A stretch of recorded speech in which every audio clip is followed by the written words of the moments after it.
आज हम दुनिया के सबसे बड़े सवाल का जवाब ढूंढेंगे। सोचिए जरा, दुनिया का सबसे बड़ा प्रश्न क्या होगा? क्या है सबसे बड़ा प्रश्न और उसका उत्तर कितना बड़ा हो सकता है? ये प्रश्न इतना पुराना है जितना आदमी की सभ्यता पुरानी है।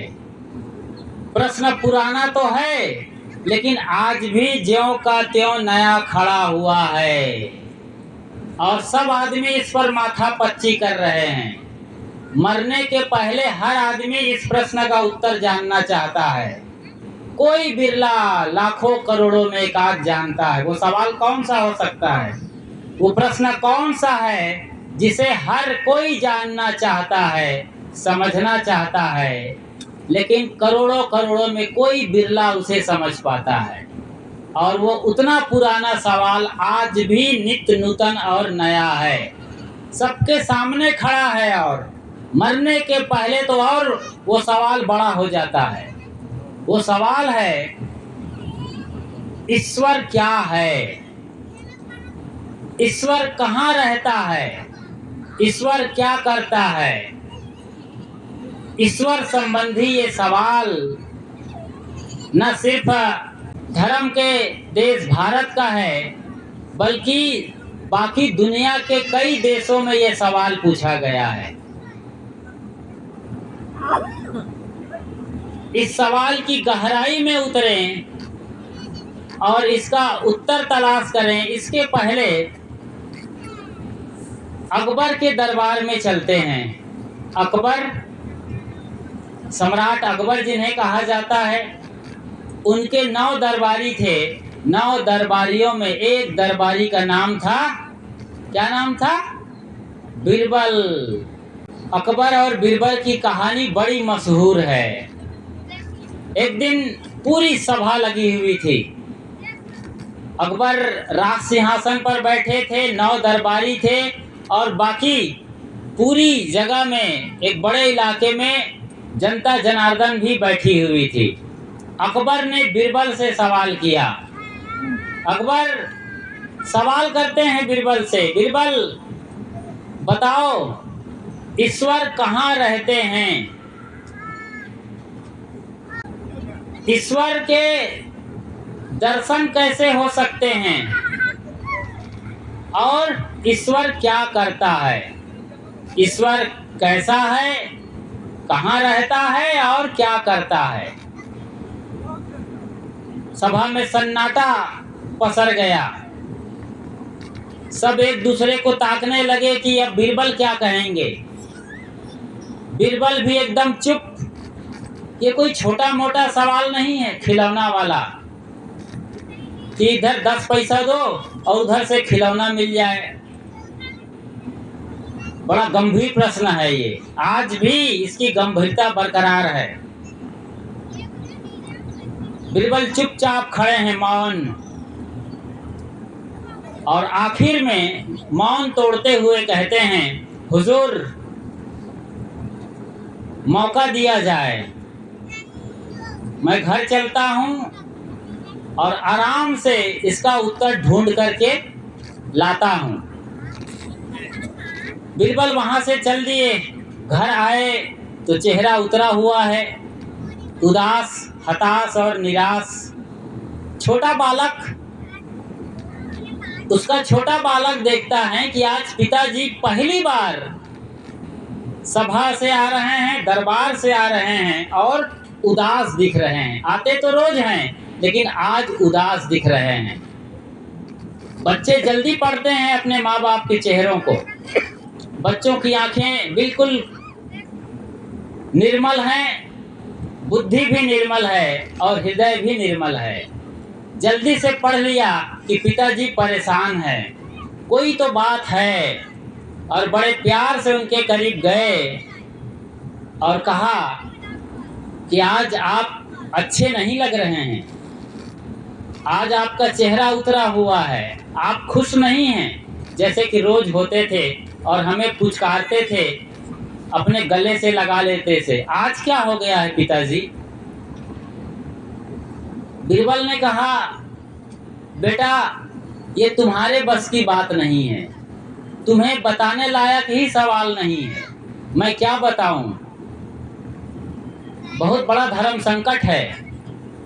छोटा बालक कहा, पिताजी आप बताओ तो सही, मैं जो कुछ समझता हूँ प्रयास करूँगा, जो संभव होगा वहाँ तक मैं पहुँचूँगा, लेकिन आप पहले मुझे अपना प्रश्न बताओ, आखिर कौन सा सवाल लेके आ गए हैं अकबर के दरबार से। कहा, बेटा तुम नहीं समझोगे, बड़े बड़े ज्ञानी गुणी तपस्वी मात खा जाते हैं, बाल पक जाते हैं, मरण शैया पर चले जाते हैं, लेकिन इसका जवाब नहीं ढूंढ पाते हैं, उत्तर नहीं जान पाते हैं। तो तुम ना ही पूछो तो बेहतर है। बालक के मन में और कुतूहल बढ़ गया कि ऐसी बात, मेरे पिताजी के सामने इतना बड़ा सवाल खड़ा हो गया है कि धर्म संकट, और मुझे ना बता पा रहे हो। पिताजी मुझे माफ करें, मेरी गलती माफ करें, गुस्ताखी माफ करें, मेरी जिद्दी होने की आदत है उसे भी आप माफ करो, लेकिन आपको अब तो बताना पड़ेगा।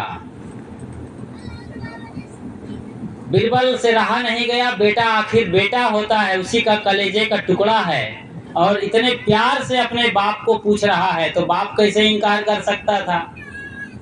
बीरबल ने कहा, आज दरबार में पूछा गया है कि ईश्वर कहाँ रहते हैं और ईश्वर कैसा है, ईश्वर क्या करते हैं। ये 3 सवाल है, कहाँ रहते हैं, कैसा है और क्या करता है।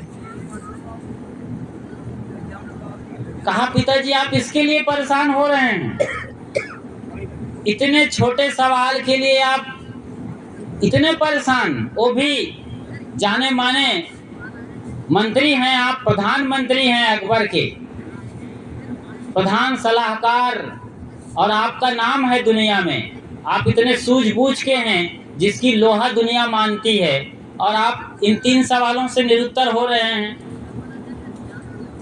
जाइए आप और कल बता देना अकबर को, ऐसा सवाल किए हो, इसका उत्तर तो मेरा बेटा दे देगा।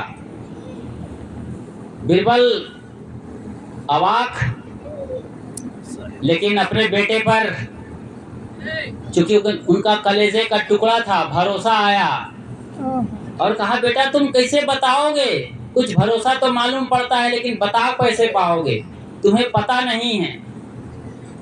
वेद जैसे सबसे पुराने ग्रंथ भी जिसको नेति नेति कहकर थक जाते हैं, तथागत बुद्ध भी जिसके उत्तर में मौन हो गए हैं, बड़े बड़े पंडित ज्ञानी गुणी विद्वान भी कुछ का कुछ बोलते हैं और उत्तर दे नहीं पाते हैं, लेकिन तुम दे दोगे। कहा, पिताजी आप बिल्कुल मुझ पर भरोसा रखिए और कह दीजिए अकबर को, इसका उत्तर मेरा बेटा दे देगा। सोचिए जरा, यही सवाल यहाँ बैठे हुए माता बहनों से, दीदी दादियों से और आप जैसे बड़े बुजुर्गों से, कथा के मर्मज्ञों से, जानकार लोगों से किया जाए तो आप क्या उत्तर देंगे? और प्रामाणिक उत्तर होना चाहिए, उत्तर सच में सही होना चाहिए। क्या उत्तर देंगे आप? तो ये सवाल आया था और ये सवाल के उत्तर के रूप में बीरबल जाकर बता दिया कि इसका उत्तर तो मेरा बेटा दे देगा। फिर तीसरे दिन सभा लगी, लोग और ज्यादा तादाद में आ गए, काफी संख्या में लोग आए, जिन लोगों ने सुना कि बीरबल अकबर को जवाब देने आ रहा है। लोग तो जानते थे कि बीरबल कभी परास्त नहीं हुआ है, बीरबल पंडित, अकबर मुसलमान, लेकिन अकबर हमेशा कोशिश करता था कि पंडित को परास्त कर दिया जाए, नीचा दिखाया जाए। क्योंकि मुसलमान थे, बीरबल पंडित, ब्राह्मण यानी हिंदू, तो उसको नीचा दिखाने की हर तरकीब और हर कोशिश इसी की एक ये कहीं ना कहीं साजिश मालूम पड़ रही थी। लेकिन आज उसका बेटा आ रहा है और बेटा जी हाँ, पहले बेटे ही सवाल का जवाब देते थे, प्रश्न का उत्तर देते थे। हमारा देश भारतवर्ष, यहाँ गुरुकुल चलता था। यहाँ आ से अनार, आ से आम, ई से इमली नहीं पढ़ाई जाती थी। आ से अविनाशी पढ़ाया जाता था, आ से आत्मा पढ़ाया जाता था और ई से ईश्वर पढ़ाया जाता था। ऐसी गहन शिक्षा प्रणाली इस देश में रही है। गुरुकुल की परंपरा में हजारों करोड़ों हजारों लाखों गुरुकुल चला करते थे।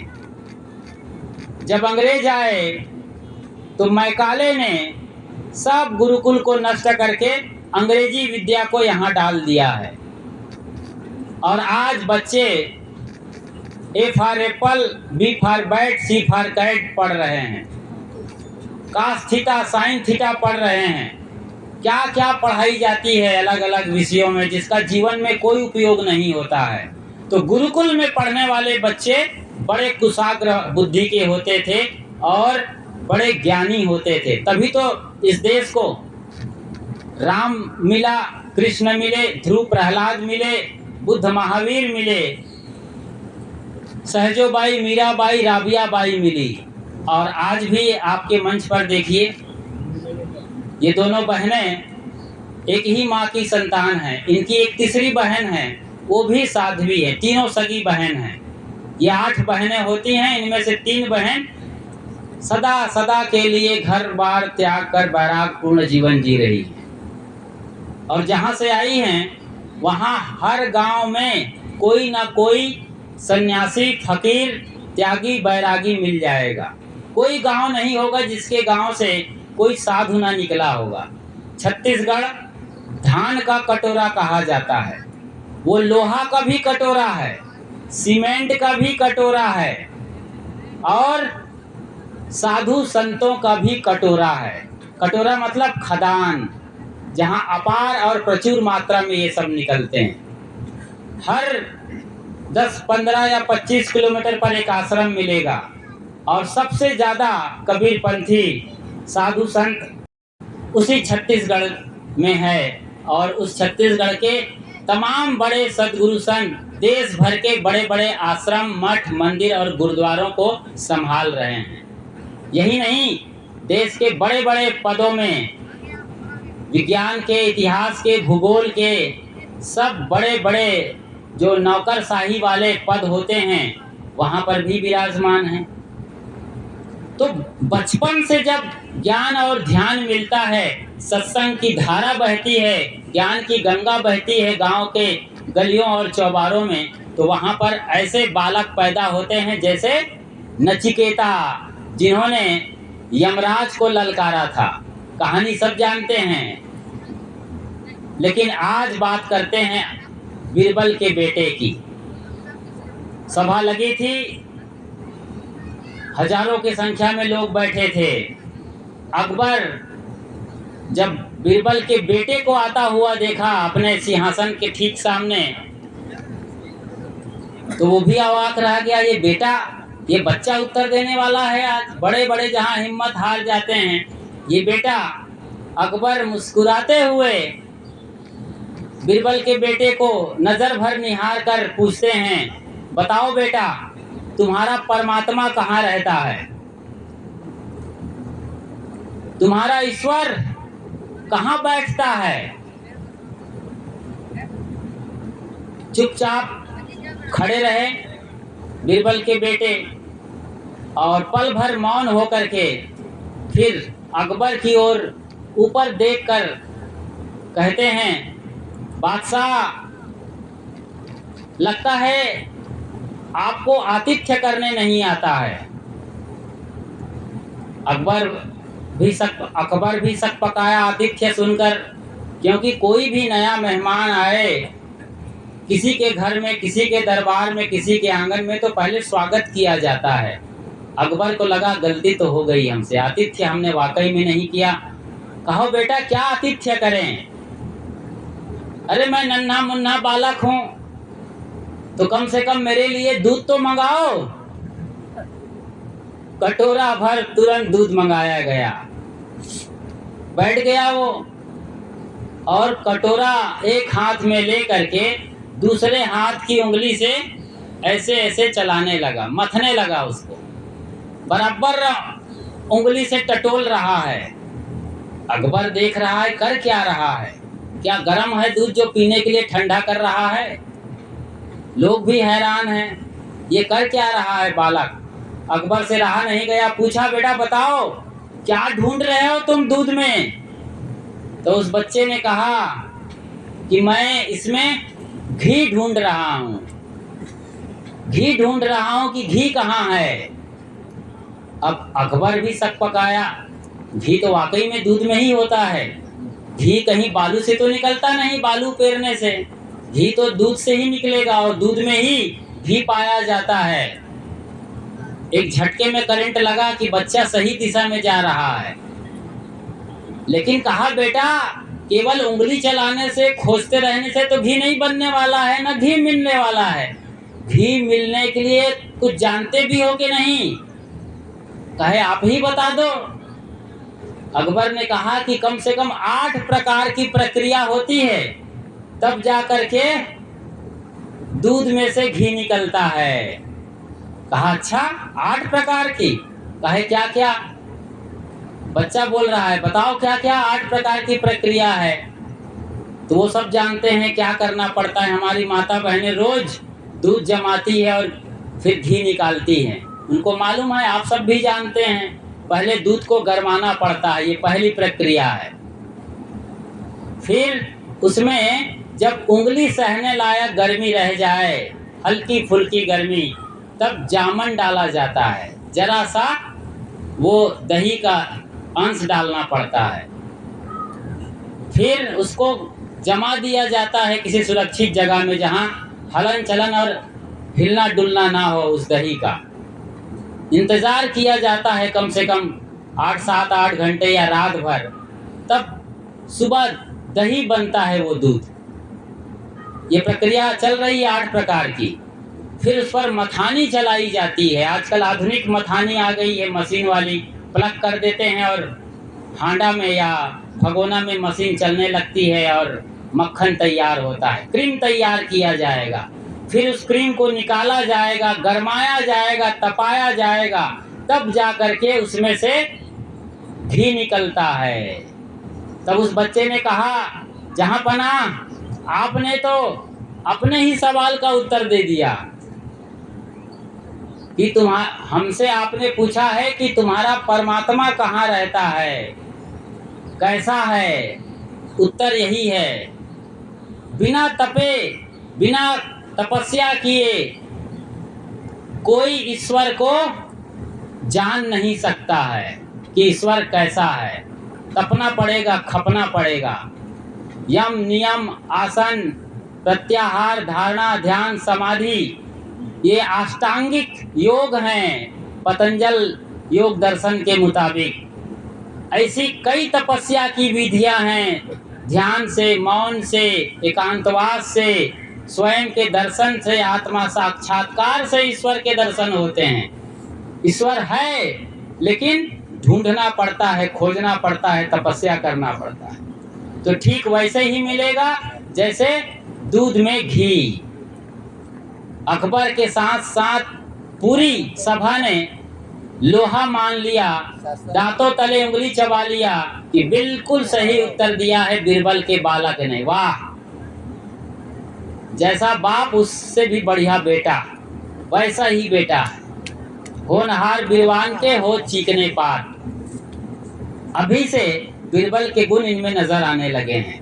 हाजिर जवाब थे बीरबल।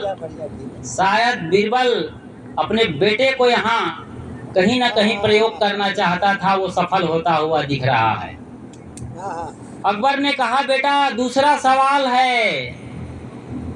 बीरबल ने बताया भी होगा कि वो दिखता कैसे है, कहाँ है, कहाँ रहते हैं, ये तो कुछ बता ही दिया, लेकिन वो दिखता कैसे है। कहा हुजूर ईश्वर या परमात्मा, जिसे मुसलमान अल्लाह कहते हैं और बाकी दुनिया में लोग गॉड कहते हैं, वो इस दूध के तरीके से है जैसे दूध का कोई आकार नहीं है। इसे कटोरा में डालो तो कटोरा के आकार का दिखता है, गिलास में डालो तो गिलास के आकार का दिखता है, बाल्टी में डालो तो बाल्टी के आकार का दिखता है। दूध का अपना कोई आकार प्रकार नहीं होता है। ठीक ऐसे ही ईश्वर का कोई आकार प्रकार नहीं है। जो आदमी जैसा अनुभव करता है उस अनुभव के आधार पर उसको वैसे ही दिखता है, यानी अनुभव होता है। वाह! पूरी सभा में तालियां बज गई और तालियों की गड़गड़ाहट से पूरा हाल गूंज उठा। अब तीसरा सवाल किया अकबर ने, कहा बेटा ईश्वर करता क्या है? चुप रहे थोड़ी देर और कहा, वाह हुजूर, आपको लोग जहां पनाह कहते हैं, सम्राट अकबर कहते हैं, लेकिन आतिथ्य करना सही तरीके से आता ही नहीं है। कहा मैंने तो आपको दूध मंगाया, ठीक है मंगाया, लेकिन मेरे कहने पर ना मंगाया। बिना कहे आपको दूध मंगाना चाहिए था, मिठाई मंगाना चाहिए था, जो भी बेस्ट हो सकता है खाने पीने का वो मंगाना चाहिए था, लेकिन कहने पर मंगाया। दूसरी बात, जब आप इतने बड़े सवाल कर रहे हैं तो हमारे देश की परंपरा है, जो जानकार है या सवाल का उत्तर देने वाला है, प्रश्न का उत्तर देने वाला है, शंका का समाधान करने वाला है, वो गुरु रूप में होता है। और गुरु के सामने कोई सिंहासन पर बैठ करके सवाल नहीं पूछ सकता है। अकबर का पसीना छूटने लगा, अकबर को पसीना छूटने लगा, यहाँ भी वाकई में हमसे गलती हो गई है। और कहा बेटे आओ फिर मेरे सिंहासन पर बैठो और मैं जहाँ तुम हो वहाँ मैं आता हूँ। अकबर ने सिंहासन छोड़ दिया और बीरबल के बेटे को बैठाया गया। सब लोगों ने खड़े होकर वाहवाही की और वो बैठ गए और अकबर नीचे आकर के जमीन पर दरी पर बैठ गया। अब बताओ बेटे कि तुम्हारा ईश्वर करता क्या है? कहा हुजूर यही करता है, यही करता है जो अभी अभी हुआ है। ईश्वर जो राजा है उसको पल भर में भिखारी बना देता है, और जो भिखारी है, रंग का है, गरीब है, उसको सम्राट बना देता है। जो भी अहंकारी होता है उसके अहंकार को चकनाचूर करके धराशायी कर देता है, और जो गरीब गुरबा है, निरहंकारी है, विनम्र है, उसको पूरी दुनिया में विख्यात कर देता है। इतिहास उदाहरणों से भरा पड़ा है। तो हमारा ईश्वर यही करता है। ये 3 सवाल जवाब हुए, प्रश्न का उत्तर भी मिला, लेकिन असली सवाल अब भी बरकरार है कि ईश्वर क्या है। ईश्वर कैसा है वो आपने देखा, कहाँ रहता है वो देख लिया, क्या करता है वो भी समझ में आता है, लेकिन सचमुच में ईश्वर क्या है? क्या है? इसका कोई जवाब है? अब क्या है जब आप पूछ रहे हैं या कहीं भी कोई सवाल पूछे, ईश्वर, परमात्मा, भगवान, गॉड, अल्लाह क्या है, तो यहाँ ईश्वर, अल्लाह, परमात्मा, भगवान और गॉड को अभी थोड़ा किनारे रखिए, समझेंगे उसे ही। लेकिन इसमें एक और बड़ा सवाल आ रहा है, ईश्वर क्या है? है समझ रहे हैं? है, सब है में जोर है कि नहीं? ईश्वर क्या है को पकड़िए आप। जैसे ये मोबाइल है, दिख रहा है कि नहीं मोबाइल ये? और ये चश्मा है, ये भी दिख रहा है आपको, दिख रहा है कि नहीं दिख रहा है? दिख रहा है। कैसे जाना कि ये मोबाइल है या चश्मा है? कैसे जाना? कैसे जाने जी? कौन बताएगा? देख करके जान गए आप। देखने का साधन क्या है? आँख है, आँख है तब आपने देखा है कि ये मोबाइल है या फिर ये चश्मा है। आँख ना हो तो अंधा आदमी नहीं बता सकता है। आँख चाहिए किसी वस्तु और सत्ता को देखने के लिए, जानने के लिए। आँख भी तभी देख पाती है जब उसके साथ मन होता है। कई बार आप शहर बाजार में निकलते हैं और कोई जय राम जी बोलता है। कई बार आपको कोई रास्ते में भीड़ में बाजार के अंदर साहेब बंदगी बोल दिया, आपने भी साहेब बंदगी बोल दिया, जवाब में जय राम जी राधे राधे बोल दिया, लेकिन आपका मन किसी दुकान में था या कोई फोन आया था, उसको आप ऐसे कॉल अटेंड कर रहे थे, तो आपने उस आदमी को नहीं पहचाना और वो आदमी 2-3 दिन बाद मिलता है और फिर पूछता है कि उस दिन बाजार में मिले थे। कहा कब? हमने तो आपको देखा ही नहीं। आंखों ने तो देखा, उस आदमी को देखा, लेकिन देखने वाला वो मोबाइल में था या वो मन कहीं और था। समझ में आ रही है बात, या मैं सही तरीके से समझा रहा हूं कि नहीं? बात समझ में? ठीक। तो अब बात ये आती है कि सामने आदमी हो, कोई सामान हो, कोई वस्तु हो, कोई ऑब्जेक्ट हो, लेकिन आपका मन नहीं है तो आप नहीं देख पाएंगे। इंद्रियां सही है फिर भी नहीं देख पाएंगे। और गजब की बात है, मन भी हो, इंद्रियां भी हो, लेकिन इन दोनों को सत्ता देने वाली कोई तीसरी चीज है कि नहीं? सोचो जरा, आदमी मर जाता है, आंख है, कान है, नाक है, जीभ है, चाम है, हाथ पैर, सिर, पेट, पीठ, रीढ़ की हड्डी सब है, कुछ भी नहीं निकला है वहां से।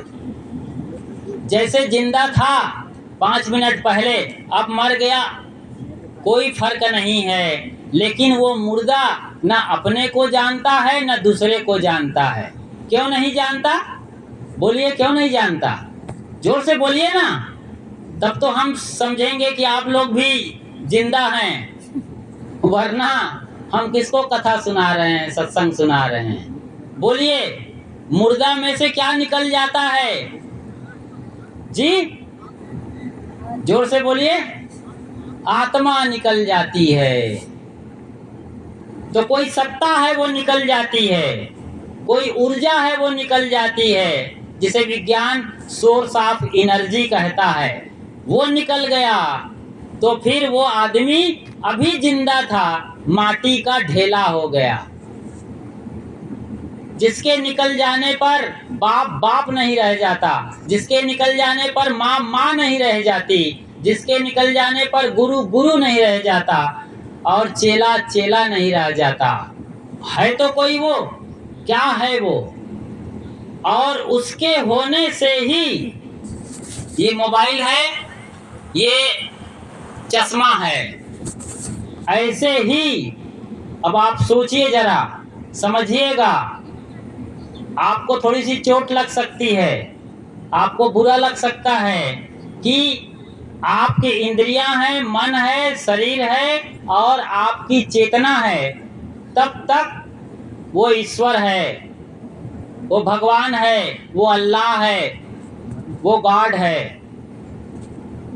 आदमी नहीं है। सोचो, इस दुनिया में आदमी को पूरी तरीके से खत्म कर दिया जाए, कोई आदमी ना हो तो कौन भगवान बोलेगा? कौन मंदिर में जा करके पूजा करेगा, आरती करेगा? कौन है जब कोई आदमी नहीं है? भेड़ बकरियां जाएंगी मस्जिद में अजान करने? सोचिए, क्या गधे जाएंगे प्रेयर करने गिरजाघर में, चर्च में, और ईसा मसीह के नाम पर प्रार्थना करेंगे, आंसू बहाएंगे? कौन जाएगा? चिंपांजी, ओरांगुटान, ये बंदर जाएंगे जो मनुष्य के प्रजाति के कहे जाते हैं। लोग आदमी के पुरखे कहते हैं बंदरों को, तो क्या ये बंदर जाएंगे हनुमानगढ़ी, जहां स्वयं हनुमान बैठे हुए हैं अयोध्या में? हनुमानगढ़ी जाकर क्या ये लड्डू खाएंगे या फिर आरती करेंगे, पुकारेंगे जय बजरंगी? जय हनुमान ज्ञान गुण सागर, जय कपीस तिहु लोक उजागर। ये लाइन कौन गाता है, बंदर कि आदमी? आदमी होने से ही सारा कुछ का बोध हो रहा है और सारी सत्ता है, सारी दुनिया है। तो ईश्वर क्या है, ये जानने के पहले आपको जानना है कि मैं कौन हूँ, जो जानना चाहता हूँ। जानने वाला सदा बड़ा होता है जिस चीज को जानी जाती है। ई मन बड़ा कि जहि मन माना, राम बड़ा कि राम ही जाना। आप सब बीजक पाठी हैं, और जो लोग नहीं जानते बीजक को, वो कबीर पंथी भक्तों से मिले, संतों से मिले और सदगुरु कबीर साहब की मौलिक रचना बीजक पढ़ें। और बीजक पढ़ बड़ी शानदार और सुंदर व्याख्या है कबीर पारक संस्थान के संस्थापक प्रयागराज में जिनका आश्रम है, ऐसे महान गुरुवर सदगुरु अभिलाष साहब जी 2 खंडों में व्याख्या लिखते हैं और पूरी तरीके से आत्मा, परमात्मा, जगत, ईश्वर, जन्म, मृत्यु, पुनर्जन्म जैसी तमाम बातों को वो आसानी से, बड़ी सरलता से बताते हैं। तो ईश्वर है, इसको कौन जानता है? मेरी इंद्रियां इसका बोध करती है, मेरा मन इसके बारे में हामी भरता है। अब सोचिए, मैं हूं, मैं मोबाइल हूं क्या? न मैं माइक हूं, मैं सिर्फ मैं हूं, मैं शरीर भी नहीं हूं। मैं ये नहीं कहता हूं कि मैं हाथ हूं। और आप कभी जब सिर में दर्द होता है तो आप नहीं कहते हैं कि मैं सिर दर्द कर रहा हूं।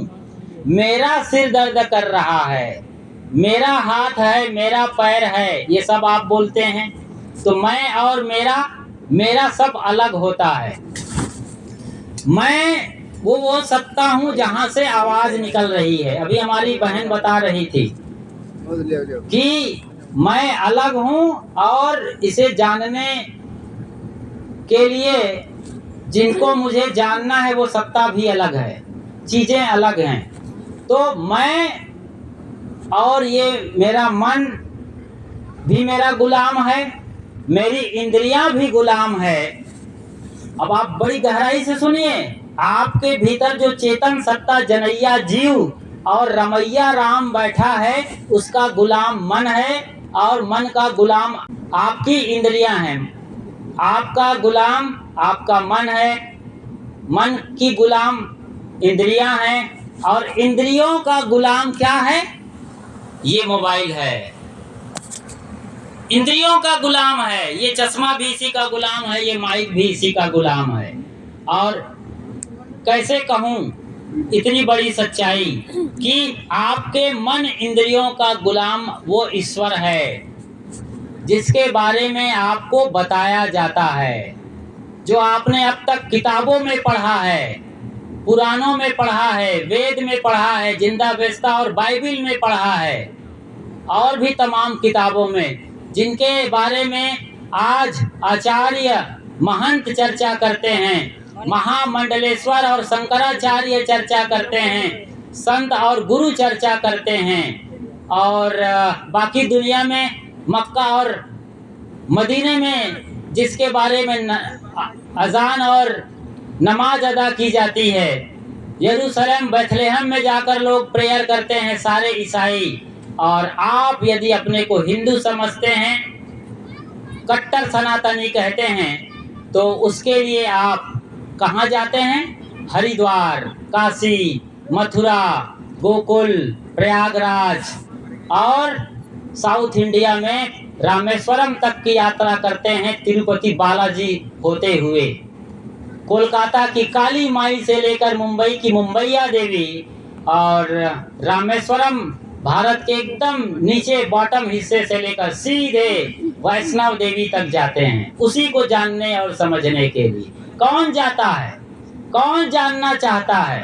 कौन उसको पाना चाहता है? कौन उसकी फिक्र करता है?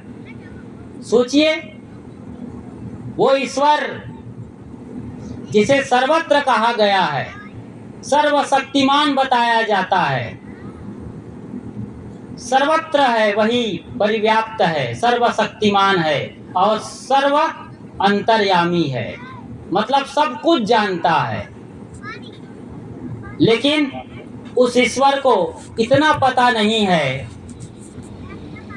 कि कोरोना आएगा दुनिया में और अरबों खरबों लोग मारे जाएंगे। अरबों खरबों लोग मारे गए थे, 1-2 लाख और करोड़ की बात नहीं कर रहा हूं मैं। भारत में ही करोड़ों लोग मारे गए, जिसका कोई हिसाब किताब नहीं है। आपके सामने की बात है, कुछ बरस की पहले की बात है, 5-6 बरस पहले लोगों को नालियों में पाटा जा रहा था कीड़े मकोड़ों की तरीके से, और वो ईश्वर, वो गॉड, वो अल्लाह कहीं बैठकर टुकुर टुकुर तमाशा देख रहा था। बचाने आया किसी को? न वेटिकन सिटी में आया, जो ईसाइयों का सबसे बड़ा अड्डा है, जहां पोप और पादरी बैठते हैं, ना ही वो मक्का मदीने में आया, जो 58 देशों के आका जहां बैठते हैं। पैगंबर हजरत साहब, पैगंबर हजरत मोहम्मद साहब बैठते हैं। 58 से 60 देशों में मुसलमान है। ईसाइयों के बाद मुसलमान सबसे ज्यादा मारे गए, कोई बचाने नहीं आया। न जमजम का पानी पिलाया, न वेटिकन सिटी में होली वाटर पिलाया, और न आपके हिंदुओं की बात करें तो कोई प्रयागराज में त्रिवेणी संगम में गंगा मैया खड़ी हुई घड़ा लेकर के कि मैं आज अपना पवित्र गंगा जल पिलाऊंगी और सबको एक झटके में कोरोना से मुक्त कर दूंगी। भगाई वो कोरोना, वही गंगा जल जिसको आप मरने के बाद अपने बाप दादों दादियों के मुंह में डालते हैं कि इनको स्वर्ग मिलेगा। लेकिन कोई गंगा मैया नहीं आई, कोई महामंडलेश्वर खड़े नहीं हुए, कोई जगत गुरु, कोई शंकराचार्य खड़े नहीं हुए। ऋषिकेश, प्रयागराज, हरिद्वार और उत्तर काशी में, यहाँ तक कि हिमालय से भी कोई नहीं उतरा। कोई उतरा जिनकी महिमा आप पढ़ते हैं पुराणों में, वेदों में, थोड़े अंश के रूप में और स्मृति ग्रंथों में, और आज के जो पौराणिक ग्रंथों में, कहीं कोई नहीं आया। वो ईश्वर क्या है? ईश्वर को कहा गया है कि वो पूर्ण काम है, आप्त काम है, उसे कोई जरूरत नहीं है, वो सिर्फ लीला करता है। भाई मैं पूछता हूं, जो पूर्ण काम होगा, आप्त काम होगा, वो लीला करेगा? वो क्यों लीला करेगा? जो पूर्ण तरीके से तृप्त है, आत्म तृप्त है, अपने में पूरी तरीके से आप्त काम है, पूर्ण काम है, जो इच्छा रहित, वासना रहित है, वो लीला कैसे करेगा? तो विरोधाभास हो गया, अपने आप में विरोध हो गया, वो लीला नहीं करता, वो पूर्ण काम है। तो फिर दुनिया क्यों बनाई? ये अजीब बात है कि उस ईश्वर को जगत रचयिता कहा जाता है, सृष्टिकर्ता कहा जाता है, अनंत ब्रह्मांड नायक कहा जाता है। ये कैसा ईश्वर है जो अनंत ब्रह्मांड नायक है, सृष्टिकर्ता है, जगत रचयिता है? जब जगत था ही नहीं, पेड़ पौधे नहीं थे, पहाड़ थे, न नदियां, न समंदर, न चांद, न सितारे, कीड़े मकोड़े से लेकर डायनासोर तक, अजगर, पशु परिंदे, आदमी के नाम पर चिंपांजी और ओरंगुटान भी नहीं थे जो हमारे पुरखे कहे जाते हैं, कुछ भी नहीं था, एकदम शून्य बटे सन्नाटा था। तो ईश्वर ने किस पर कृपा किया? कहते हैं कि ईश्वर दयालु है, कृपालु है, और उसने अपनी कृपा की और दया आ गई, करुणावशात उन्होंने सृष्टि की रचना की। जब कोई था ही नहीं तो करुणा किस पर किया? और कुछ भी नहीं था तो कहां से इतना बड़ा रॉ मटेरियल लेके आया?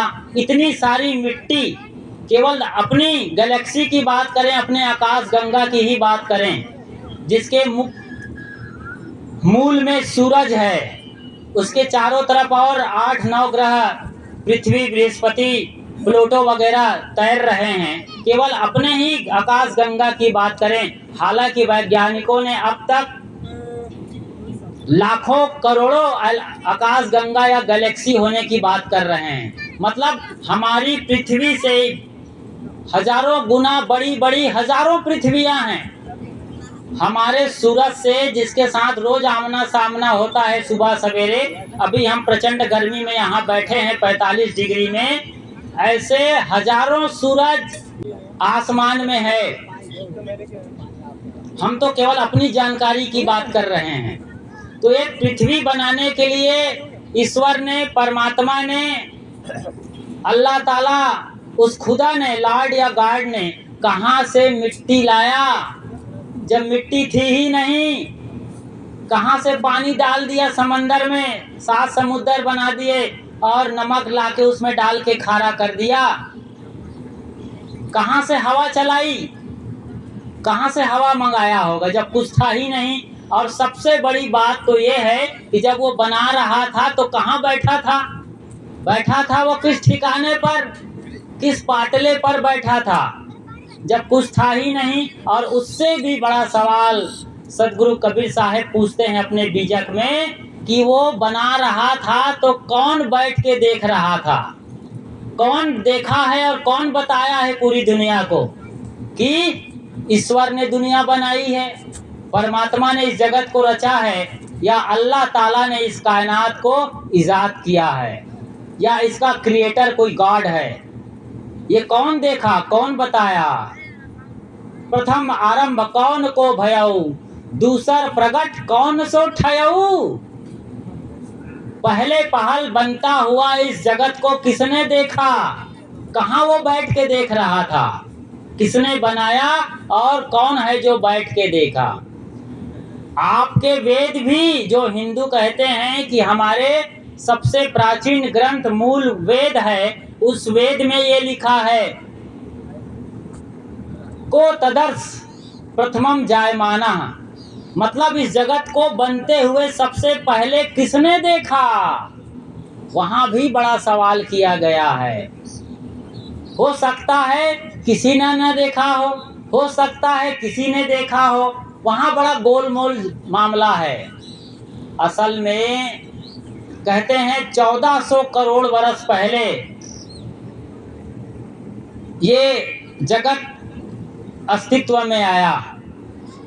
आप कहें कि विज्ञान की भाषा में बिग बैंग हुआ, एक महाविस्फोट। बिग बैंग की थ्योरी के अनुसार 1400 करोड़ वर्ष पहले, और इस विस्फोट के बाद कहीं ठंडा होकर के नदी, कहीं समंदर, कहीं पृथ्वी, कहीं और दूसरे ग्रह उपग्रह बनते चले गए।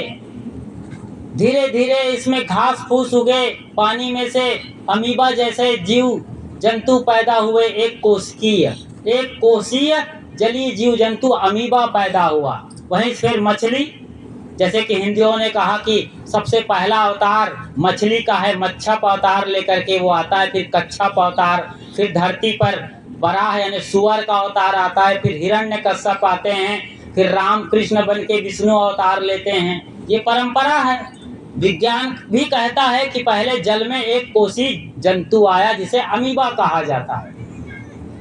ये कोई 400 करोड़ वर्ष पहले की बात है। 1400 करोड़ वर्ष पहले विस्फोट होता है। 400 करोड़ वर्ष पहले जीवों का कुछ दिखता है, कहीं कहीं विस्तार, और पिछले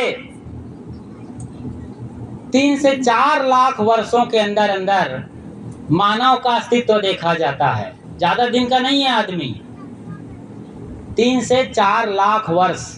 लेकिन विज्ञान के नजरिए से हम देखते हैं तो सबसे पहले हमारे पुरखे जंगल में रहते थे, गुफाओं में रहते थे, और वो फल फूल कंदमूल खाते थे। उनकी सोचने की समझने की शक्ति नहीं थी साहब, कुछ भी नहीं जानते थे। बादल गरजता था, बिजली कड़कती थी तो डर के मारे गुफा में घुस जाते थे। उन्हें लगता था कोई देवता होगा, भगवान। ये बहुत बाद में आया, शुरू में कुछ नहीं जानते थे, बिल्कुल एकदम जैसे बंदर अभी भी है ना, उसी मन मस्तिष्क का था, डर जाने वाला। विचारने सोचने की तो प्रक्रिया अभी कुछ हजार वर्षों की है, ज्यादा से ज्यादा 50,000 से 70,000 वर्ष पहले हमने सोचना शुरू किया है। हम लोग होमो सेपियंस हैं। होमो सेपियंस प्रजाति के प्राणी हैं हम लोग। उसके पहले निएंडरथल आए और भी कई प्रजाति आई। उसी में से जो अफ्रीका के लोग होते हैं, बड़े चौड़े मुंह वाले, चौड़े होठ वाले, वो निएंडरथल किस्म के हुए। हम लोग होमो सेपियंस कहते हैं। होमो सेपियंस मतलब सोचने वाला, विचारने वाला, समझने वाला। ये प्राणी हम कब से हैं? अभी अभी कुछ हजार वर्षों से हैं। और जितने भगवान की कल्पना हुई है इस देश में, सबसे ज्यादा भगवान को कहाँ अवतार लेना पड़ा है? आपके देश भारत में। ये सारे अवतारों की कल्पना अभी 10 से 15 हजार वर्षों की है। माफ करिए, 1.5 से 2,000 3,000 वर्षों की है।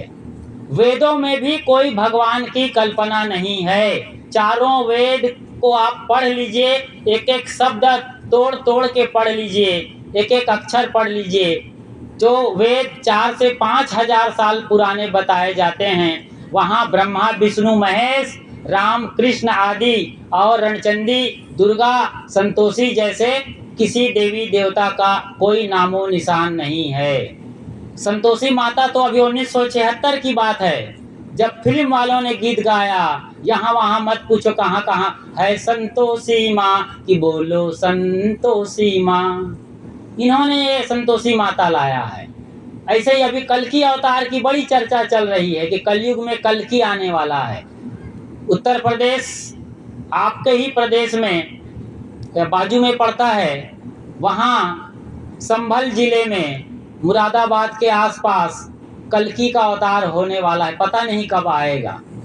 इतना बड़ा दुख है, झमेला है, बवाल है, इतनी पीड़ा है, हताशा है, निराशा है, हिंसा, हत्या, बलात्कार, अनाचार, भ्रष्टाचार, पापाचार, सब कुल कर्म हो रहा है कलयुग का। लेकिन कोई भगवान नहीं आ रहा है, न समझाने, न बचाने, न देश को संभालने के लिए। कोई आया? अभी उतना बड़ा ऑपरेशन सिंदूर, पुलवामा कांड हो गया और हमारे लोगों को पाकिस्तान वाले गोलियों से छलनी करते हैं, मिसाइल से मारते हैं, बम से उड़ा देते हैं। उधर चाइना भी आंख दिखा रहा है, लेकिन गली गली, चौराहे चौराहे पर खड़े हुए बजरंग बली का गदा तक नहीं हिलता है। कोई राम जी धनुष लेके एक तीर मार देते पाकिस्तान में तो वो पूरा स्वाहा हो जाएगा। वो झंडा चांद और सितारा वाला, वो मून और स्टार वाला, वो भी खत्म हो जाएगा। हरे रंग का वो एरिया नक्शा में खत्म हो जाएगा भूगोल में, लेकिन ऐसा होता नहीं है। एक सुदर्शन चक्र छोड़ दे किशन कन्हैया तो चाइना का मजाल है कि वो खड़ा रहे, पूरा वहां आग लग जाएगी और सब भस्मभूत हो जाएगा। लेकिन ये सब सिर्फ मंदिरों में खड़े हैं देवता, चौराहों पर खड़े हैं और तस्वीरों में खड़े हैं। कोई प्रकट होके वहां से बाहर नहीं निकलता है। तो हम अभी कुछ हजार वर्षों से सोचना शुरू किए हैं। हमारे साथ निएंडरथल का प्राणी था। बड़े गजब की बात है, आपकी भाषा में बता रहा हूँ। निएंडरथल या होमो सेपियंस शब्द को न पकड़ पाए तो इतना तो पकड़िए कि हमारे पुरखे भी चारों हाथ पैर से चल रहे थे और उनमें सोचने समझने की शक्ति नहीं थी। जो मिलता था खाते थे, जीते थे, बाल बच्चे पैदा करने की अकल थी, वो कर रहे थे, प्रजाति बढ़ रही थी, लेकिन सोचने की नहीं, और सोचने के साथ बोलने की भी नहीं। निएंडरथल प्राणी जो बड़े सिर वाले होते थे, थथुने वाले होते थे, अफ्रीका जैसे देशों में आप जाके देखेंगे, जैसे सुअर का थुथन, ऐसे आदमी का भी थुथना या थुथन निकला होता था, वो हुआ करता था। लेकिन उनके अंदर सोचने की तो हल्की फुल्की क्षमता थी, लेकिन बोलने की क्षमता नहीं थी। जो हम आज बोल रहे हैं, केवल बोलने की वजह से आज हम लोग जिंदा हैं। बोलने की वजह से हम लोगों ने फिर समूह में रहना सीखा, खेती करना सीखा, और धीरे धीरे हमारे पास धन धान्य आए, वाणिज्य व्यापार बढ़ा। किसी का धान हमने लिया तो हमने गेहूं दिया, फिर धीरे धीरे और सोना चांदी को आविष्कृत किए, और फिर हम समूह में रहते रहते धीरे धीरे विस्तार लिए, जंगलों से निकलकर पठारों में आए, और फिर कल कारखाने, फैक्ट्रियां खड़ी करने लग गए। और आज हम इंटरनेट के ज़माने में हैं। सैटेलाइट के ज़माने में है। अभी हमारे साहब बता रहे थे, शोधकर साहब जी ने आपको शोध करके बताया कि आप एआई के ज़माने में हो, आर्टिफिशियल इंटेलिजेंसी के ज़माने में हो। किसी आदमी को पूछा जाएगा कि राम के बारे में वो कब जन्म लिए और जब तक वो सरयू में जाकर के प्रणांत किए तब तक पूरी कहानी को क्रम से बताओ, तो कोई बता पाएगा। लेकिन ये आप चैट जीपीटी से, ग्रोक से, गूगल से पूछोगे तो पूरा विस्तार से लिख करके बता देगा, बोल करके भी बता देगा। वो ज़माना आ गया। कुछ भी पूछ लो आप, मोदी की 10 बड़ी गलतियां क्या है, कौन बता पाएगा? लेकिन वो तुरंत 1 सेकंड के अंदर पूरा फटाफट लिख देगा। मोदी की 2014 से लेकर 26 तक ये 10 बड़ी गलतियां हैं जिनका खामियाजा वो भुगत रहे हैं, सब बता देंगे। कुछ भी पूछ लो आप, जो पूछोगे सब बताने वाला है। लेकिन वो चैट जीपीटी, वो गूगल बाबा और वो ग्रोक, ये एआई टूल्स या जेमिनी जैसे जो आ गए हैं एआई, ये आज भी नहीं बताएंगे कि ईश्वर क्या है। यही बताएंगे ईश्वर ने जगत को रचा, वो सबका मालिक है, सबको अपने कठपुतली से नचा रहा है, हम सब कठपुतली हैं, उसकी मर्जी है तो वो सूरज उगाएगा, चाहे तो वो सूरज में कमल उगा दे और कमल में सूरज उगा दे, वो सब बता देगा। लेकिन आप के अंदर भयंकर पीड़ा हो, किसी के बोलने पर, किसी के हमला करने पर एकदम मन को चोट लग गई हो, आप दर्द के मारे करा रहे होगे, तो आप पूछोगे कि मेरे मन में बहुत पीड़ा है, भयंकर पीड़ा है, इसका क्या उपाय है? तो वो पूछेगा कि एनासिन ले लो, क्रोसिन ले लो, एस्प्रिन ले लो। ये तो आपका सर दर्द है नहीं, ये तो मन की पीड़ा है, मन का दुख है, वो भी नहीं बताएगा। तो ईश्वर के बारे में क्या बताएगा? तो जब हमने बोलना शुरू किया, और इसी वजह से आज हम धरती पर जिंदा हैं और सिरमौर प्राणी कहलाते हैं, बढ़िया बुद्धिशाली प्राणी हैं, लेकिन आज भी हम मात खा रहे हैं ईश्वर के नाम पर। ईश्वर क्या है, कहाँ रहता है, क्या करता है, ये सभी संप्रदाय में बड़ा पूछे जाने वाला सवाल है। हर मत, मजहब और परंपरा में ये पूछा जाता है। मरने के पहले और इसकी ज़्यादा प्यास जग जाती है कि भगवान बचा ले, अब तो सब कुछ देख लिया है, अब मैं जीना नहीं चाहती या मैं जीना नहीं चाहता, कहीं हो तो मुझे उठा लो, अपने शरण में ले लो राम। मरने के पहले मरता हुआ, सड़ता हुआ, गलता हुआ आदमी बहुत पुकार लगाता है।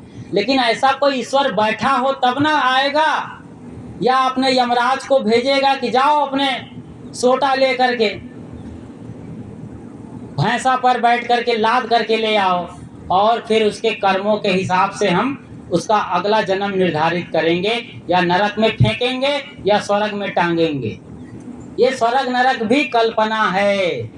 Kalpana Chawla, Sunita Williams, Yuri Gagarin, Rakesh Sharma जैसे कितने लोग अंतरिक्ष में उड़ आए, चप्पा चप्पा छान लिए, कहीं स्वर्ग नहीं है, न कहीं नरक है। इस धरती को खोद लिया गया है, बोरिंग कर लिया गया है, सोने चांदी हीरे जवाहरात निकलते हैं, अमूल्य धातु और खनिज द्रव्य निकले हैं, लेकिन आज तक नरक की कोई बदबू नहीं आई यहाँ से। नरक की सड़न, नरक में जो सड़ाए जाते हैं, तेल में खौलाकर उबाले जाते हैं, भूने जाते हैं, ऐसी सजाओं का जिक्र है, ऐसे स्वर्ग नरक कहीं नहीं है।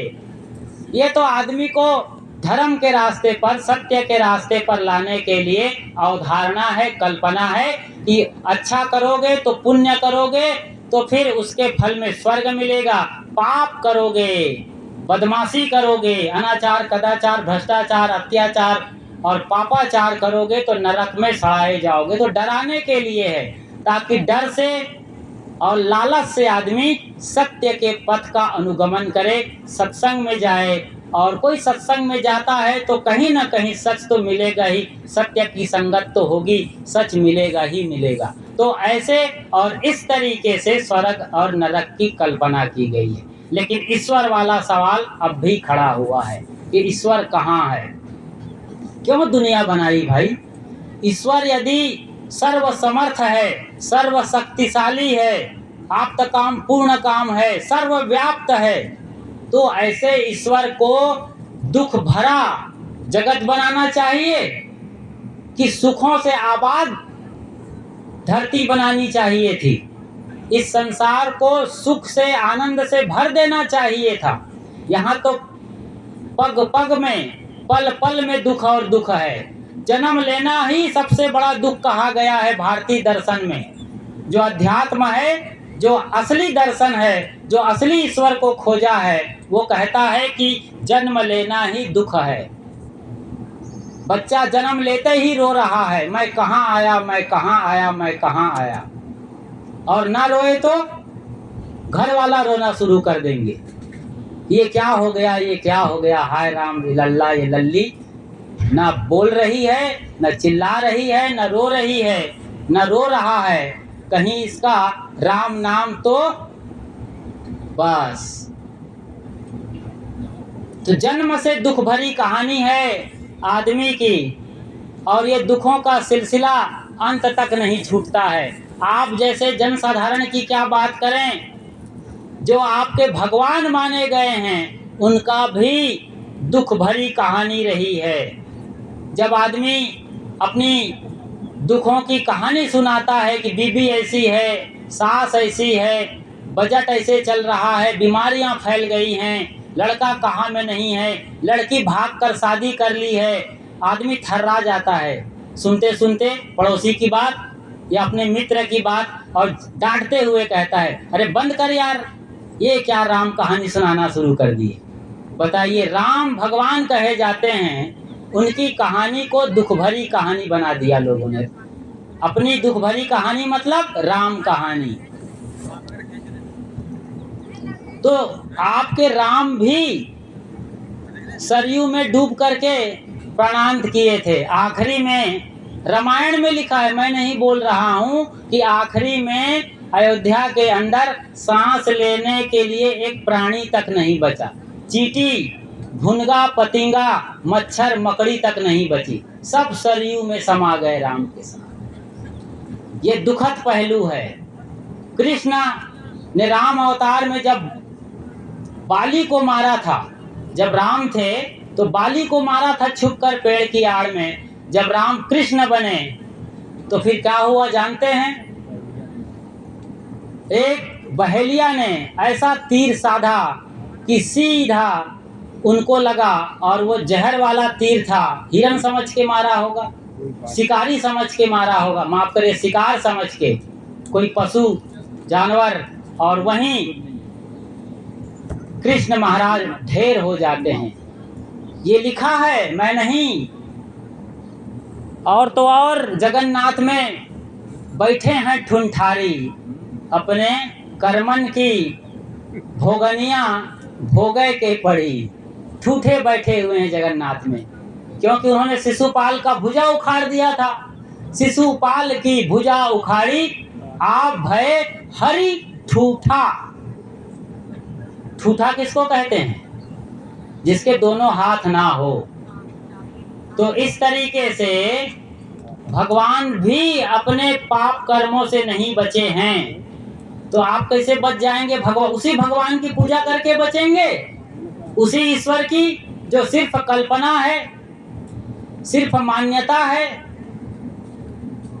अरे भाई, एक तड़पती हुई मछली जो पानी से निकाल दी गई है, उसको ले जा करके भगवान के मंदिर में रख दो, और भगवान के चरणों में जाते ही मछली का तड़पना बंद हो जाए और आराम से मछली शांति और आनंद महसूस करे, तो समझो कि भगवान है, ईश्वर है।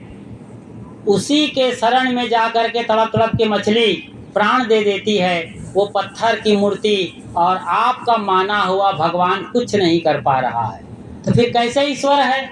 और ईश्वर को कितनी गालियां दी गई हैं, कितनी बातें हुई हैं। पेरियार ईवी रामास्वामी से लेकर ज्योतिबा फूले और अंबेडकर से लेकर के कबीर साहब तक, बुद्ध, महावीर, सबने ईश्वर पर जबरदस्त चर्चा करी है, जोरदार चर्चा की है, लेकिन कोई ईश्वर नहीं आया कि मेरे खिलाफ क्यों बोलते हो।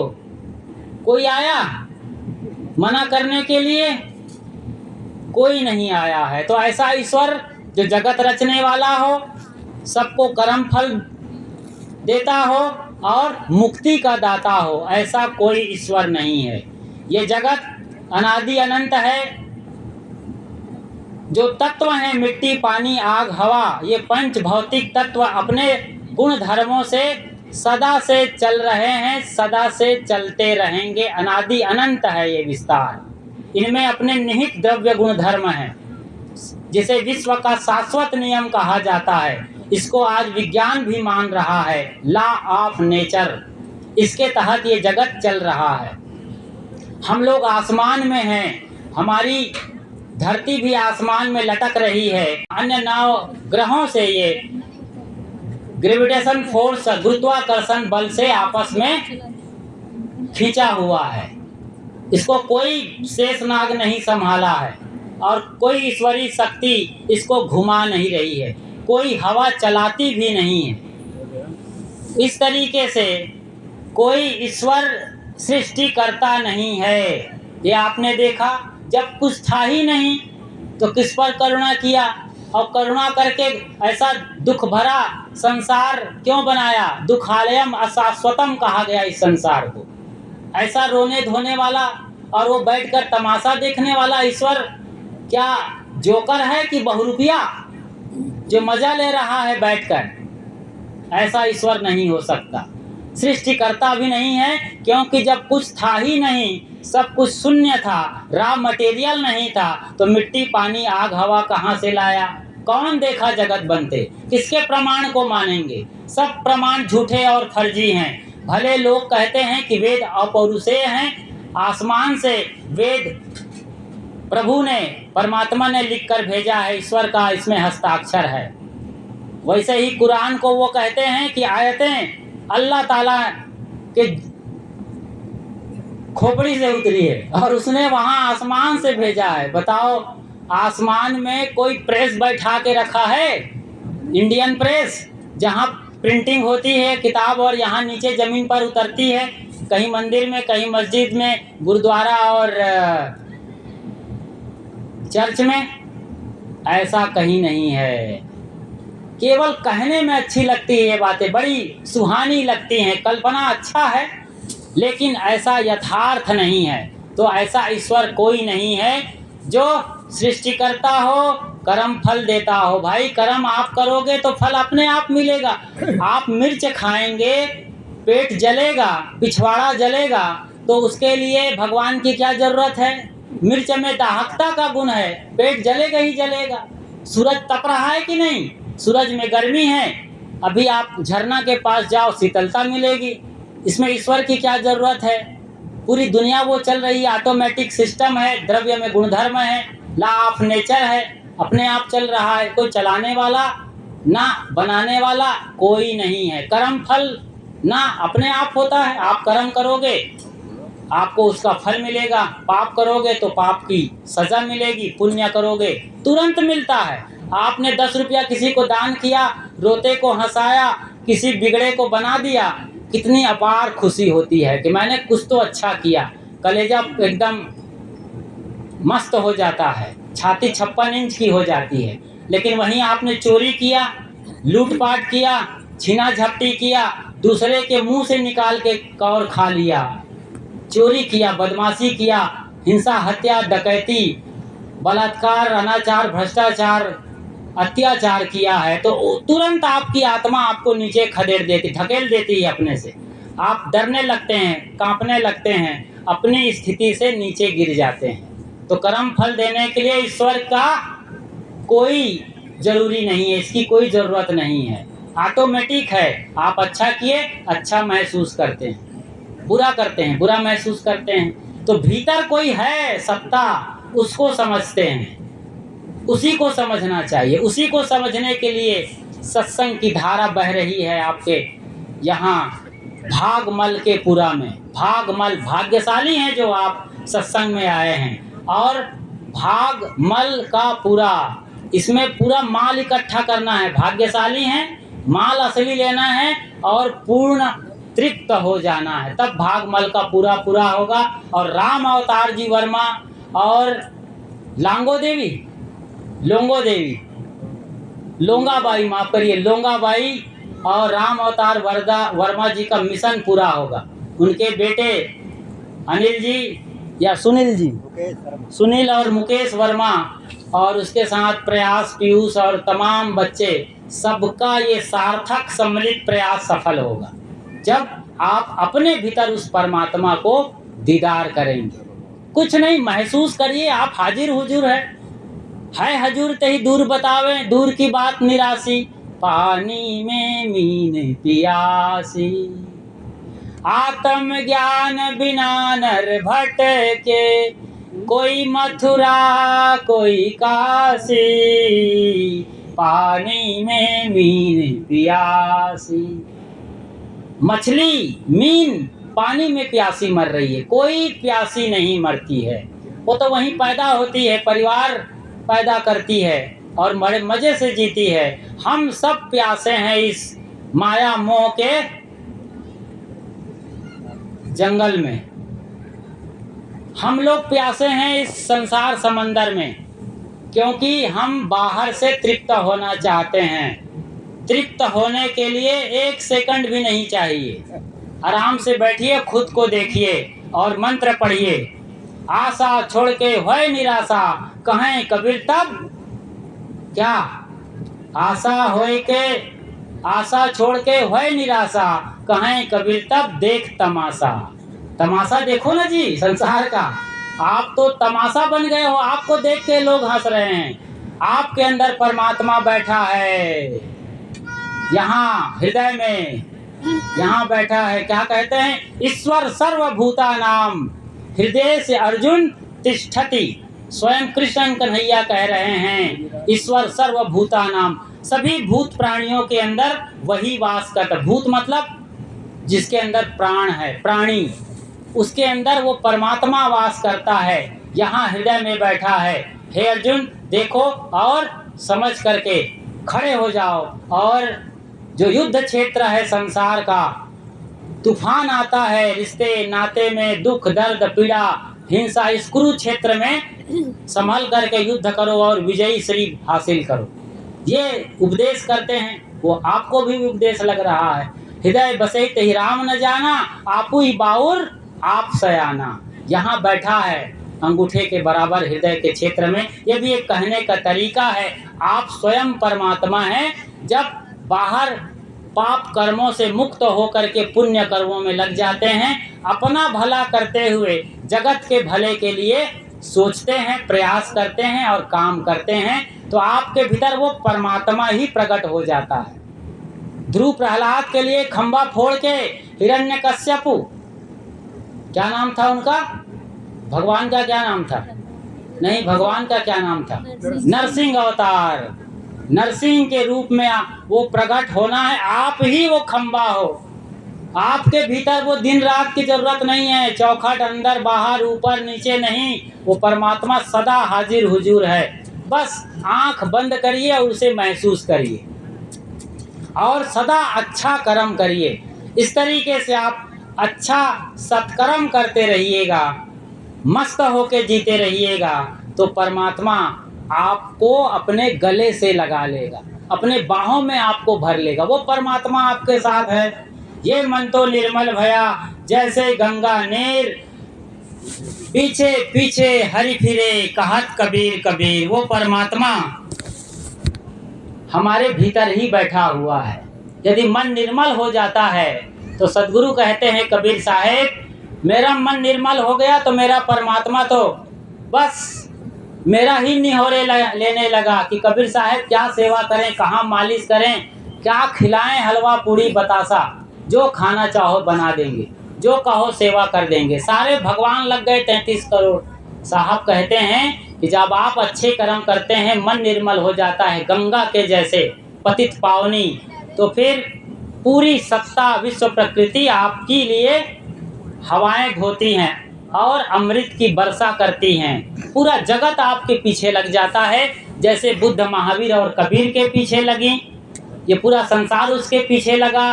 सहजोबाई, मीराबाई, राबिया जिनके पीछे लग गई, और जिनके पीछे लग गए वो कौन थे? अशफाकुल्ला खां, भगत सिंह, चंद्रशेखर आज़ाद और खुदीराम बोस। ऐसे ही रानी लक्ष्मीबाई, झलकारी बाई, अवंतिका बाई, ये आज अमर हैं हमारे लिए। इन्होंने अपना सब कुछ कुर्बान कर दिया आज़ादी के लिए।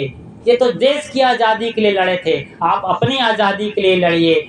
जो आप वासनाओं और मन के गुलाम हैं, इच्छा वासना के गुलाम हैं, उस गुलामी से बाहर निकलिए और अपने भीतर बैठे उस परमात्मा को महसूस करिए। मैंने कहा था कि मोबाइल को कौन जानता है, कौन देख रहा है चश्मा को? तो वो देखने वाला आपके भीतर बैठा है। आंखें नहीं देखती है। केन उपनिषद भी कहता है कि जिसकी सत्ता से आंखें देखती है उसको तू ब्रह्म जान।